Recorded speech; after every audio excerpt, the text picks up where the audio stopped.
Good evening, Pokemon trainers. We're gonna be sleeving up some more cards. I got probably too many sleeves now relative to the stuff that I'm working through. But yeah, stopping at Legends Awakening Kingdra before. I love this card. I played so many games in formats where this card was legal. It really kind of redefined. This is a well-loved card. Check out all those micro scratches. You can almost even see my face and the camera behind it. Yeah, so these cards saw a huge amount of play and shuffling and in and out of sleeves, and just like that's kind of what happens with this old foil. The PSA smarties are much smarter than I. They could tell you if this is a 7 or an 8 or whatever. But one of the misconceptions about this card is that Aqua Stream, being able to one-shot things, was a necessary part of the deck. It wasn't. Okay, so great comparison. This fly down was barely played, and you can still see that it's got a ton of those micro scratches going on. So yeah, but Kingdra, you wanted to be able to recur the energy so you could kind of continue to discard them and not run out of cards in games that were, barn burners, effectively. Let's do this. Let's put the cameras, the cards back in camera after they're sleeved. But, now that's good. Now, meanwhile, Blaziken Facebook. Some micro scratches, some play. Other thing I guess is a takeaway from this video. Don't feel like you need to only own PSA 10s, PSA 9s, whatever. If you like the card, if it makes you happy to have it as part of your collection, get it. Play with them. Maybe get some stuff that is less pristine if you're gonna play with it, because there's no need to pay that premium price. Also, like hopping into the time machine here, PSA graded cards used to be sometimes worth less than their ungraded counterparts. I remember a friend getting, I forget if it was either a Typhlosion Prime or a Celebi Prime, and smashing it out of the case because that was the less expensive option on eBay, was to buy a mid-grade Celebi and open it. Okay, also, like, this card is so much older. It's probably seen some play, and you can see the light just go right across the surface and not really anything wrong with it. That's part of why Pokemon foils with high grades are so hard to find. Misty's Wrath, Imposter, Professor Oak's Revenge, just crazy powerful cards that were super important in their metagames. Sprout Tower, really funny in Chansey decks with Double Edge because you can reduce damage you deal yourself. Magby, one of the first Pokemon to put an effect on the opposing player, really, with Sputter. Nightly Garbage Run by Sumiyoshi Kazuki. This art blew my mind as a kid. I love that there's just kind of this bizarre contraption flying through the sky, picking stuff up and tossing it in, like pretty wild. Like Team Rocket should have been way more successful with one of those. Totally not the best conditioned Nebulax here, but yeah, this Ghastly was phenomenal. So this Ghastly was one of the best ever. Let you use Stock Dunkle to prevent your opponent from playing trainers items during their turn, and just prevented items, and then you would evolve it into a Gengar that had Poltergeist, dealt more damage because they had items. So super good synergy. 50 hit points. Sure, it retreated for 1. If that is the worst thing about your Pokemon, that it actually has a retreat cost, that's nothing. Garchomp C had a hard time damaging it, which was just a nice to have thing. I think in the previous video, I overthinking my entire life here. I might have said before that SP came after Heart Gold Soul Silver instead of before. Yeah, this subtile has not been around the block very much. Subtile also Stormfront, fantastic set.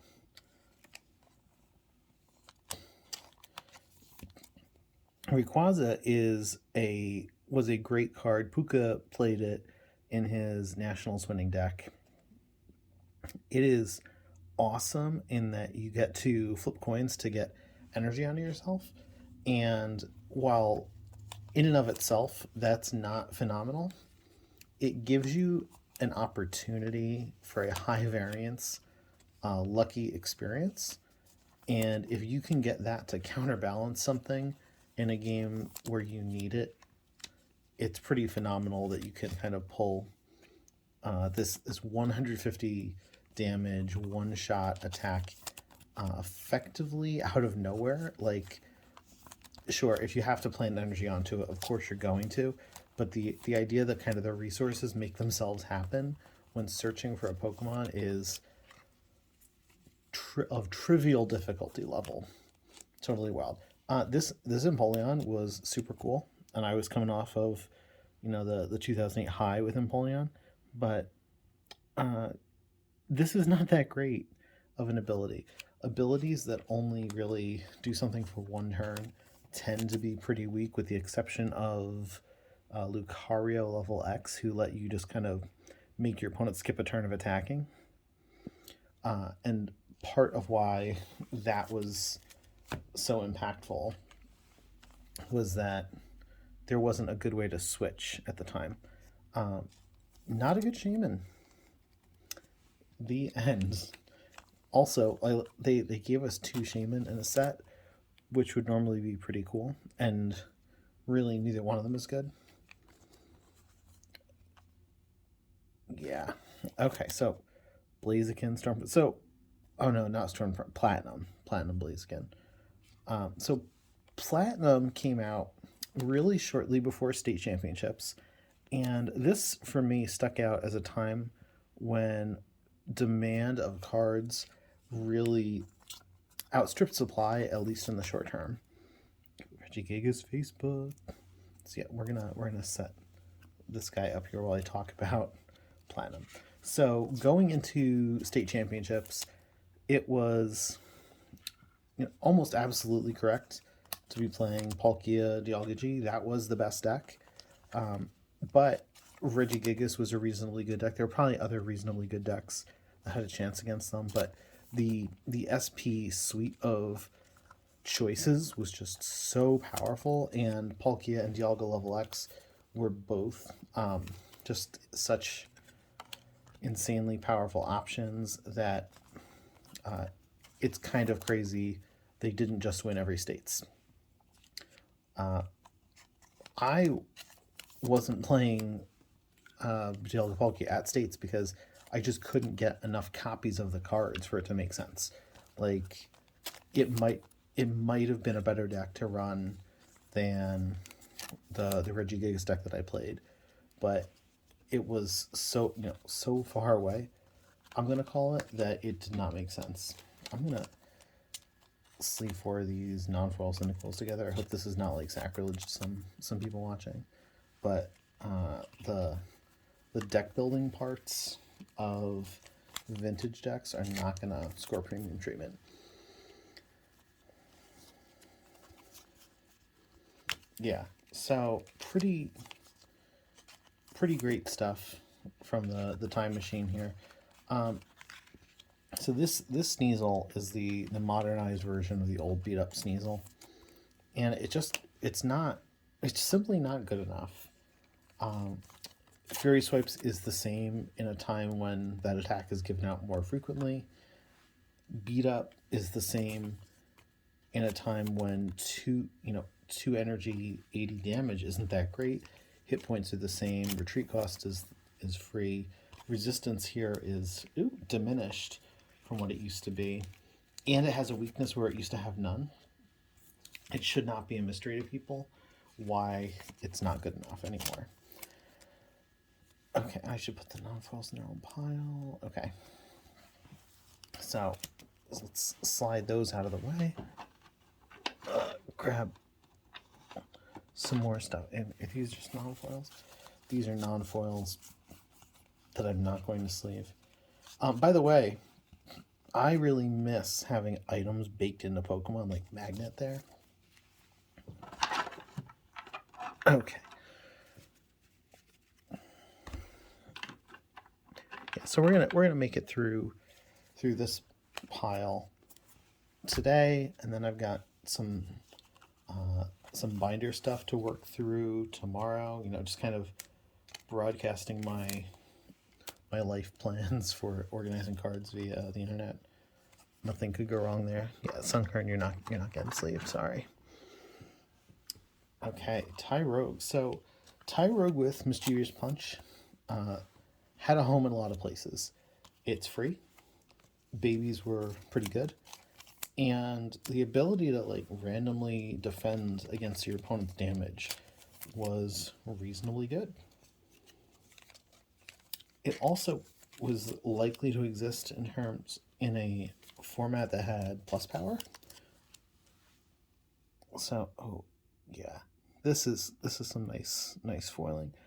I think this foiling is a better quality. It doesn't get the micro scratches like the other stuff. Okay. Oh, so yeah, I forget if this was, I think this might have been the starter deck foil Meganium. Someone in the comments is absolutely going to know that answer.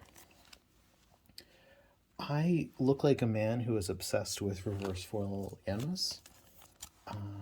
Maybe I was. But Yanmega Prime was good for quite a bit of time. I should move these here and have more efficient movement.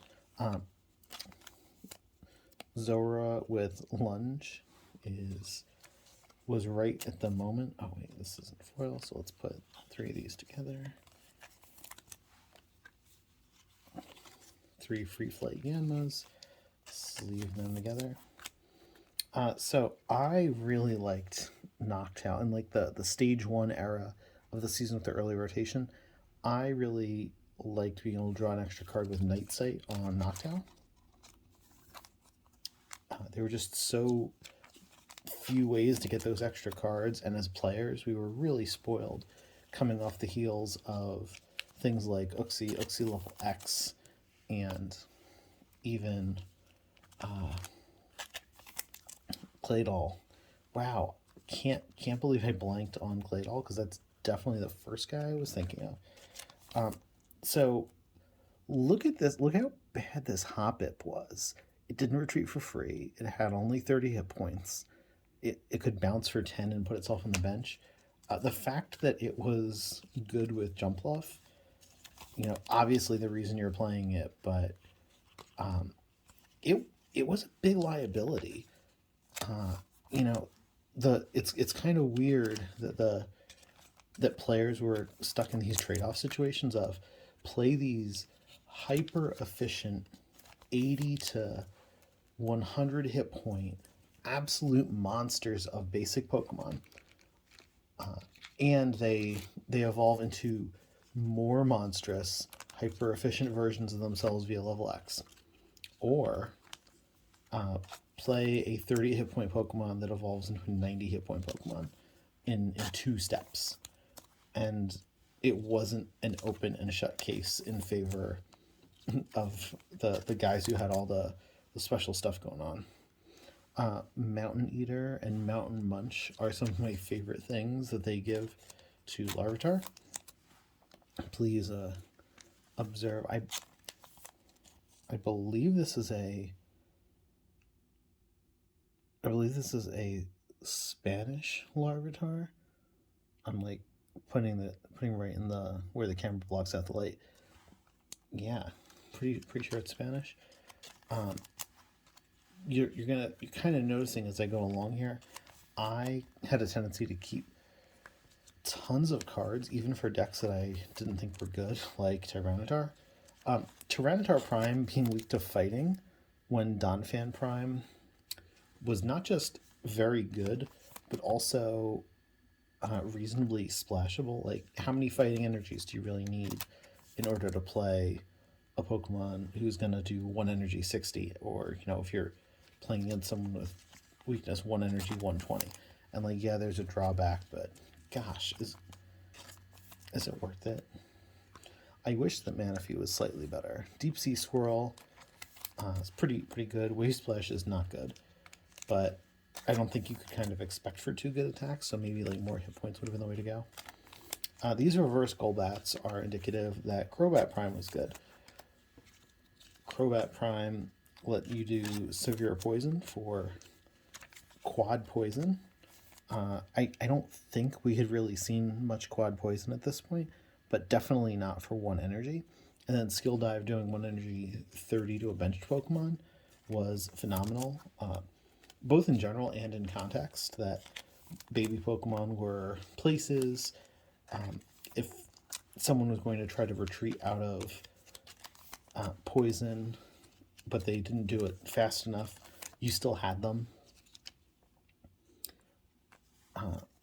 Yeah, so Floatzel, kind of quirky. Once during your turn, you may attach water energy from your hand to Floatzel.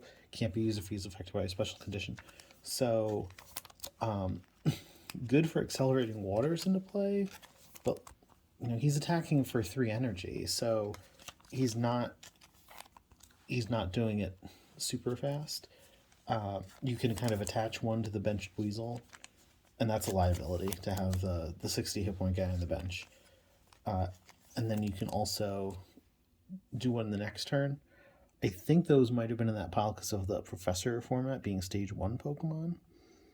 Alpha Lithograph. I love that there's a card with all 28 unknown on it. This is shuffle your deck in case you don't read unknown.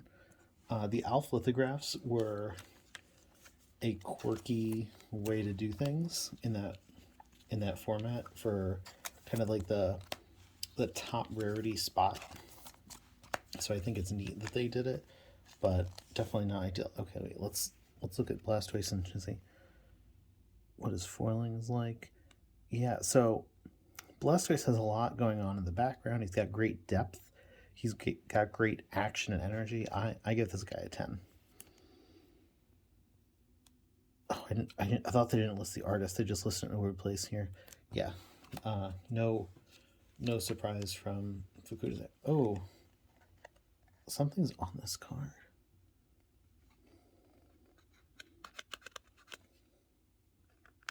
Oh, something's been on this card for a long time. Yeah, that's a shame. Might try and clean that up with a Q-tip at some point. Umbreon, Espeon, not great. Espeon, cool that can use attacks of all Pokemon you have and play that evolve from Eevee as its own.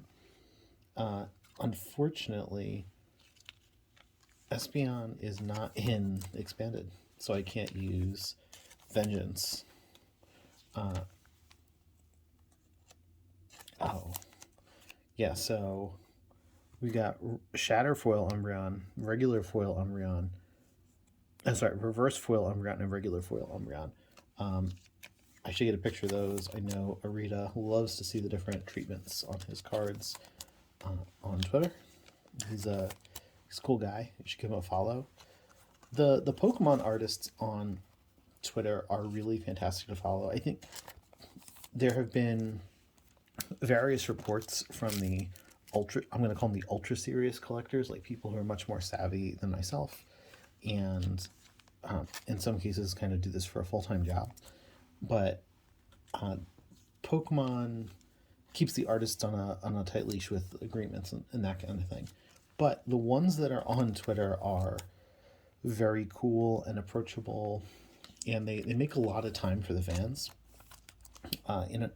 in a way that I don't see artists from other games doing.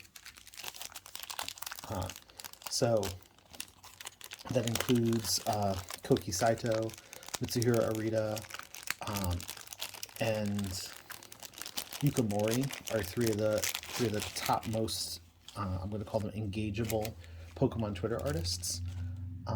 But even Junichi Masuda is I'm gonna go with shockingly accessible on Twitter. Like if you do something cool with Pokemon stuff and share the picture with him, and it's in you seem genuinely excited about something, and it doesn't come off as like I need a signal boost or I need to clout chase or whatever.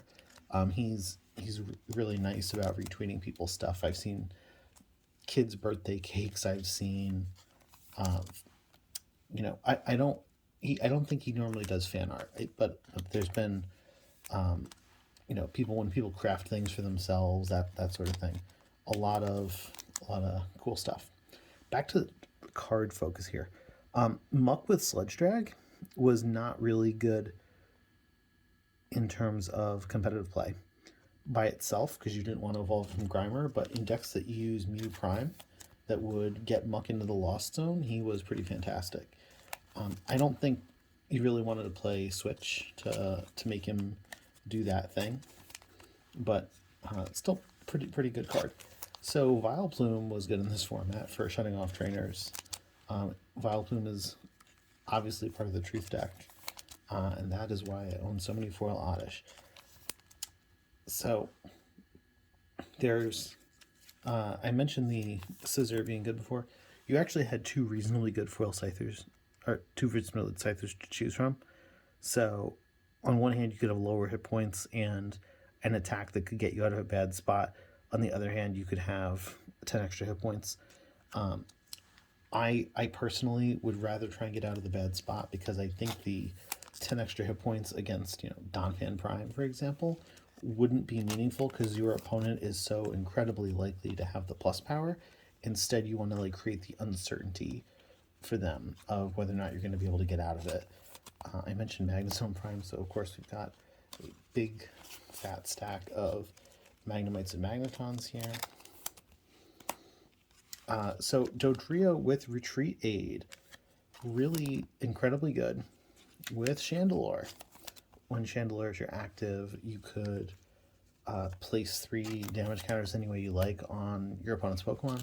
It resulted in incredibly chess-like situations during city championships, where you would want to try to manage multiple Chandelure on your board, and in the mirror match, not want to go ahead on prizes because you didn't want to activate your opponent's use of Twins, a supporter that would let you have a better time if you were losing. And so you really had to let your opponent stay ahead, but not so far ahead that you just ended up losing, or not so far ahead that you had a worse time playing against them because you were failing to knock out their threats. So it was really about managing expectations smartly. This is kind of that situation I mentioned before with Gengar, where it was cool that you kind of had both versions. You're seeing that this is Stormfront, so you had this guy, and the Stormfront Machamp, which could one energy, one hit KO basics, which was absolutely bonkers. I probably opened too many Stormfront packs, is why I have 3 Machamp level X, and I never was good about trading extras away. So yeah, it kind of worked out in the long run, I guess. Yeah. Also, this is just an unusually good Machoke. Not that it mattered, but 1 energy 30 for kind of punching through their abilities was pretty good. Call of Legends, Mr. Mime with Trick Reveal. Once during your turn, you have your opponent and yourself reveal your hand to one another. Not good enough, but very on point for what Psychic decks were doing at the time. If you were going to do Gengar Prime, you could use that to kind of suss out what your opponent's hand might be. But Smeargle was just a better way to do it. You almost always wanted to get the benefit of playing the supporter from your opponent. So not the way to go about it. How did Minccino... Oh, Minccino made it to the pile because it was in the Stage 1 stack. Okay, we got a Ho-Oh level X. Not level X. Ho-Oh Legend. Okay, so Ho-Oh Legend and Lugia Legend are kind of unique because they're a two-part card that only gives up one prize. Okay, so let's look. All energy attached to them provide fire instead of the usual type. And then Bright Wing, you can do 100 for 4. With 140 hit points, it's good in some ways. It's just not good enough to matter as a thing. Cynthia's Rayquaza here. Dragon Spirit, knocked out is your active damaged, but not knocked out by an opponent's attacking research. Just go profit energy and hatch it to Rayquaza C. Pretty crazy that it can be any energy, so you can actually get snag or rescue energy. This is not pristine condition here.